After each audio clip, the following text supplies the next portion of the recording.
দ্বিতীয় দিনকে ওয়েদার এত খারাপ হয়ে যাবে যেটা আমরা কখনো কল্পনা করিনি।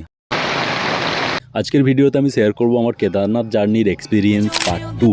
আমরা যখন মন্দিরে পৌঁছলাম তখন সন্ধ্যারতি শুরু হবে, আর সন্ধ্যারতি দেখার পর আমরা সকলে টেন্টে চলে গিয়েছিলাম, কারণ বাইরে প্রচণ্ড ঠান্ডা, একটুও থাকা যাচ্ছিল না। তারপর সকালে উঠে মন্দিরে পুজো দেওয়ার জন্য লাইনে দাঁড়ালাম, আর মন্দির চত্বর সেদিনকে একটু ফাঁকা রাখা হচ্ছিল, একটু নয় পুরোটাই ফাঁকা করে দেওয়া হচ্ছিল, কারণ হয়তো কোনো পলিটিশিয়ানের আসার কথা ছিল। আর একটু এক্সপ্লোর করতে পারলে হয়তো ভালো লাগতো, কিন্তু সেই সময়টুকু আমরা পাইনি। তাই অগত্যা আবার নিচে নামার জন্য হাঁটা শুরু করলাম। এই ভিডিওটা আমি টাইম ল্যাপসে নিয়েছিলাম। প্রথমে দেখলাম চারিদিকে কিচ্ছু নেই, কিছুক্ষণের মধ্যেই আবার সব কিছু চারিদিকে সাদা হয়ে গেল। তখনও আন্দাজ করিনি আমাদের জন্য কি অপেক্ষা করছে সেদিনকে। তারপরই হালকা শিলাবৃষ্টি শুরু হলো, আর আমি দাঁড়িয়ে পড়েছিলাম কোনো একটা জায়গায়।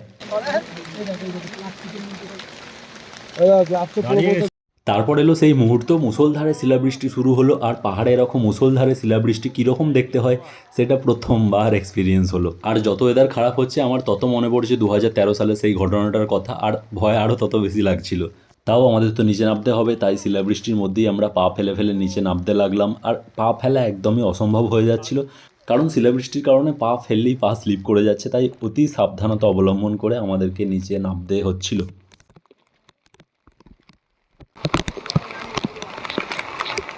আমরা এত কষ্ট করে হেঁটেছি, সেই হাঁটার ফল।